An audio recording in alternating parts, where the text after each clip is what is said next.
देखिए अपना टॉपिक चल रहा था आपके प्रथम सेमेस्टर जो कि भक्ति काल की आपकी बुक है, भक्ति काल और आदिकाल।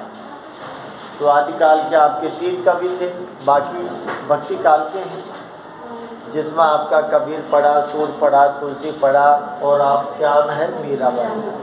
मीराबाई का जीवन परिचय ये अपन कल पढ़ चुके हैं। ये मीराबाई, ये छोटे छोटे जो क्वेश्चन है ना, आपको कहीं से भी कैसे भी आ सकते हैं, तो सारी चीज़ ध्यान रखें कि मीराबाई किसकी पुत्री थी, कहाँ की थी, क्या इसके पति का नाम था, समझ लो, कहाँ ब्याही थी, ये सारी चीज़ ध्यान रखना। छोटे क्वेश्चन आपको कहीं से भी, किस प्रकार की भक्ति है। तो कल अपन इनके जीवन परिचय उसके विषय में जान चुके थे और कौन कौन सी इन्होंने अपनी काव्य रचना लिखी है वो भी आपको ध्यान रखनी है। मीराबाई के द्वारा रचित जो पद हैं वो कैसे हैं, मिश्रित भाषा है, जिसमें राजस्थानी है, ब्रज है, गुजराती है। तो मिश्रित भाषा में लिखा है। अपने आराध्य देव हैं वो कौन है, कृष्ण, और कृष्ण को क्या माना है इन्होंने, पति परमेश्वर माना है। इसीलिए क्या है, प्रियतम की संबोधन किया है इन्होंने अपने, क्योंकि बचपन काल जो है, ज़्यादा बचपन तो नहीं लेकिन शादी होने के कुछ दिनों के बाद इनका जीवन वैधव्य में बदल गया। तो इसीलिए और कोई सहारा भी नहीं रहा। इधर जो सास है और इसके जो देवर दिखाए हैं वो परेशान यातना देते हुए दिखाए हैं, तो इन्होंने अपना रुख किधर कर लिया, भगवान की प्रीति कर लिया। इसीलिए सारा कुल खानदान की मर्यादा, मैं किस वंश से हूँ, किसकी पुत्र वधू हूँ, ये सारी चीज़ों को इसने छोड़ दिया और अपने भगवान की भक्ति में लग गई। साधु संगत जो है उसमें बैठने लग गई, बाकी सब कुछ ऊपर वाले के ऊपर छोड़ दिया।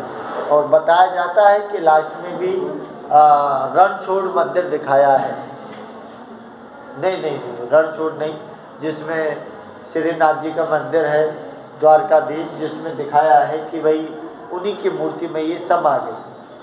अब क्या था, क्या सत्य था, क्या नहीं था, लेकिन फिर भी इनके जीवन से संबंधित बातें हैं जो बताई हैं।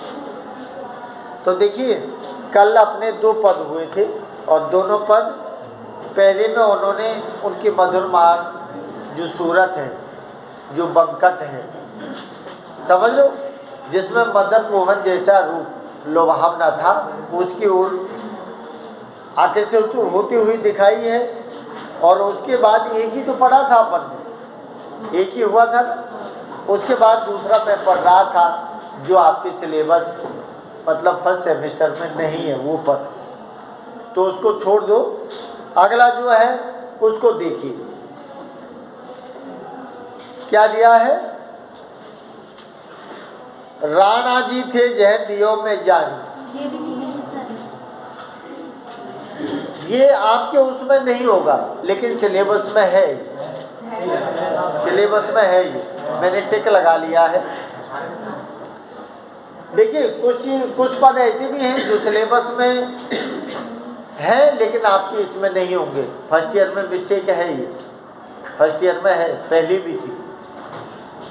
तो क्या दिया है कि राणा जी थे जहर दियो में जानी। इसका मतलब मीराबाई के साथ में जो उसके ससुर, उसके देवर, ससुर तो एक्सपायर हो गए क्योंकि राणा सागा है, तो राणा सागा के बताए जाते हैं कि युद्ध में वीर गति को प्राप्त हुए, लेकिन उसके बाद में जो उनकी सास है और उनका जो देवर है ना, उनके द्वारा यातना दी गई थी। तो अब प्रयास जो किया है कि राणा जी थे जहर दियो में जानी। अरे मैं जानती हूँ, किसको, ससुराल वालों को। क्या दिया है, राणा जी। राणा जी कौन, महाराज। अब देखिए इसके ससुर साहब जो थे वो तो चले गए, लेकिन उसके बाद में राणा कौन बना है, इसका देवर, क्योंकि इसका आदमी मर गया। तो राणा कि राणा जी थे जहर दियो। अरे राणा जी ने मुझे क्या दे दिया, जहर दे दिया। और ये बात मैं जानती हूँ, लेकिन फिर भी मैं क्या अपना समझ के उसको पी गई, क्योंकि अटल विश्वास प्रभु के ऊपर था मीरा का। तो राणा जी थे जहर दियो, अरे राणा ने जो जहर दिया था मैं जानी, अरे मैं जानती हूँ कि राणा जी ने मुझे जहर दिया है, लेकिन मेरा अटल विश्वास है उस परमात्मा में। श्री कृष्ण से प्रेमा भक्ति की है तो फिर अटल विश्वास है, लेकिन वो अटल विश्वास के कारण जो जहर था ना वो भी किस में बदल गया, अमृत में बदल गया। क्या दिया है, अब कैसे बदला, क्या दिया है उसने, जैसे उदाहरण दृष्टांत अलंकार दिए हुए हैं कि जैसे कंचन दहत अग्नि में, अरे जैसे सोना किस में तपाया जाता है, अग्नि में। क्या दिया है, कंचन, कंचन में सोना, दहत माने दहत का मतलब होता है जलाना, और अग्नि, अग्नि माने आग। मैं क्या दिया है, निक्षत बारे वाणी, अरे जैसे सोना अग्नि में तपा कर उसका शुद्ध रूप हो जाता है ना, ठीक वैसे मैं भी किस में आ गई, निकसत। निकसत का मतलब है निकल कर बारे वाणी, बारे वाणी का मतलब कि एकदम सही अवस्था में आ गई। मैं जहर दिया मैं जानती थी, लेकिन वो भी अमृत बना और कंचन की तरह अग्नि में प्रवेश करके मैं बारे वाणी की आज भी आपके सामने हूँ। ये सब किसका प्रभाव है, मेरी भक्ति का प्रभाव है। मीरा कहती है इस बात को, क्या दिया है कि लोक लाज कुल कांड जगत की दई बहाय जस पानी। अरे हाँ भाई, उनकी जो उसकी कौन थी सास और उसका जो देवर था ना, क्योंकि राणा सांगा की पुत्र वधू है, भोजराज की पत्नी है, तो फिर भाई उनको शर्म किस चीज़ की थी, वो ये कहती थी कि भाई राजपूत, हमारा जो परिवार है राजपूत है, राणा सांगा की पुत्र वधू है, तो हम नहीं चाहते कि तू क्या साधु संगत में बैठे या भजन ध्यान करे, या फिर तो दुनिया तो उंगली किसके ऊपर उठाएगी, राणा सांगा के ऊपर उठाएगी। किसकी पुत्र वधू है, भोजराज की पुत्र वधू है, तो शर्म हमको आएगी। लेकिन उसके लिए कोई मायना नहीं रखती है मीराबाई।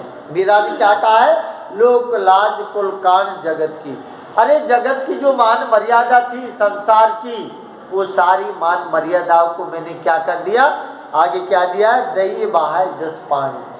अरे जैसे पानी में कोई चीज़ बहा दी जाती है, ऐसे मैंने कुल खानदान जगत की जो मर्यादाएं है ना वो सारी मैंने छोड़ दी है, बहा दी। बहा दी का मतलब होता है छोड़ दी। मैं शर्म नहीं करती हूँ साधु संगत में बैठने से, भजन ध्यान करने से, भगवान की भक्ति करने से मैं क्या नहीं करती हूँ, कोई शर्म नहीं करती हूँ। इसीलिए दिया है कि लोक लाज कुल, कुल माने कुल खानदान। अरे कुल खानदान की जो लोक लाज है ना जगत की, उन सारी चीज़ों को मैंने छोड़ दिया।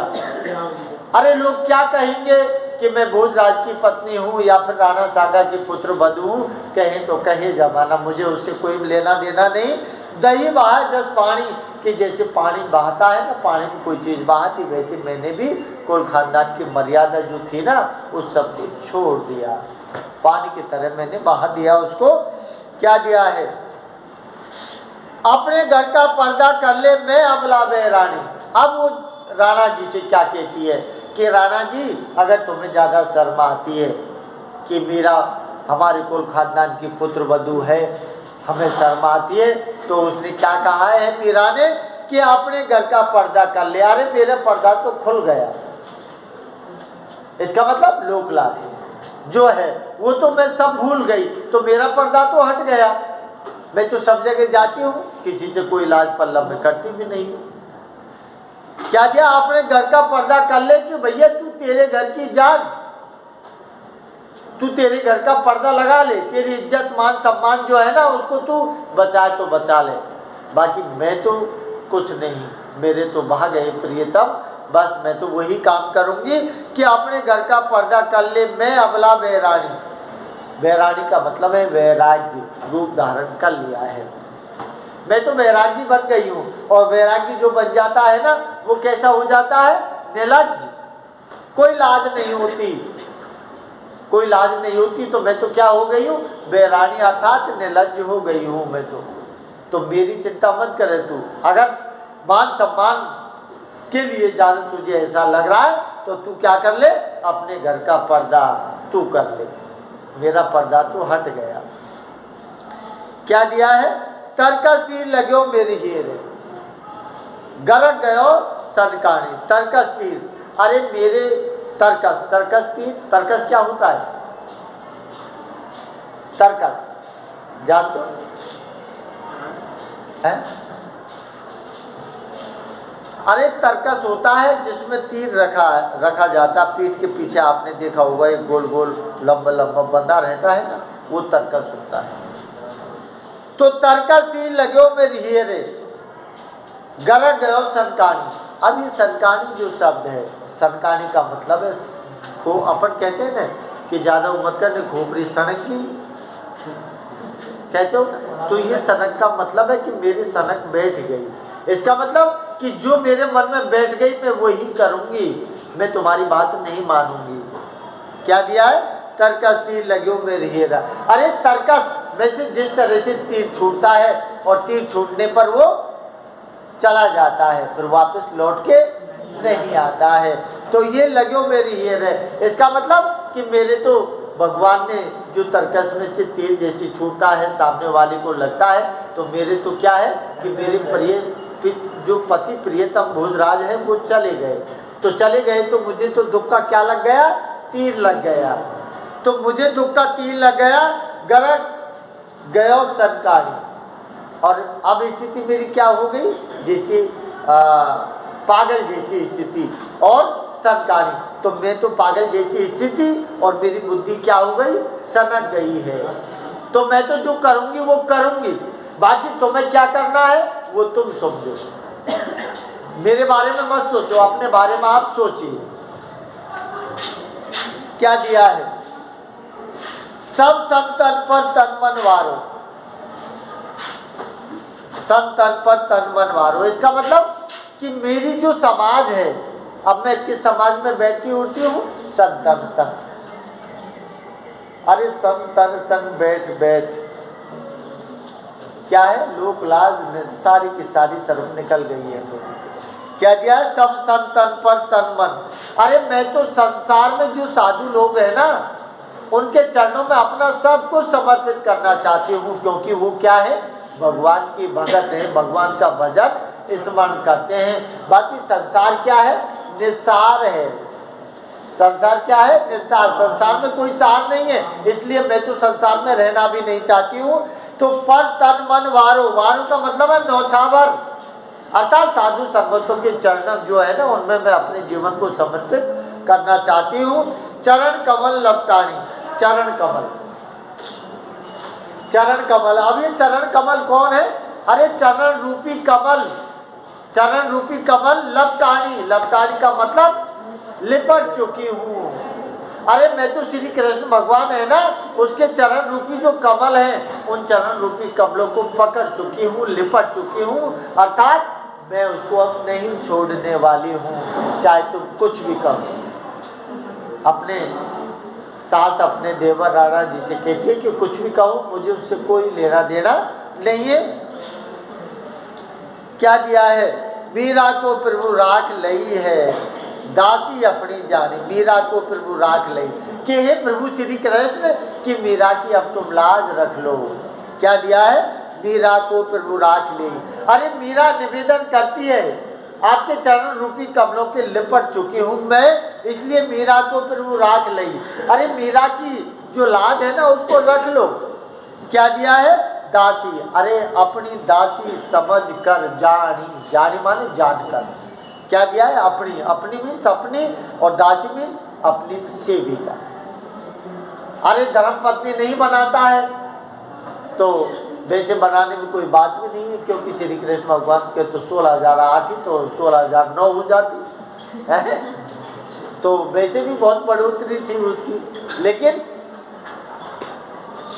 जो शादी इतनी नहीं की है श्री कृष्ण भगवान, 16,008 पटरानी तो 8 ही है उसकी, 16,000 तो वो जो दैत्य राक्षस से छुड़वाई थी ना, वो सारी थी। लेकिन दास अपनी जानी कि तो श्री कृष्ण भगवान से वो क्या कहती है कि मुझे अपनी दासी समझकर क्या कर लो, मुझे अपने चरणों में स्थान दे दो, जिससे मैं आपका भजन ध्यान करती रहूँगी और मेरा जीवन बेड़ा पार हो जाएगा।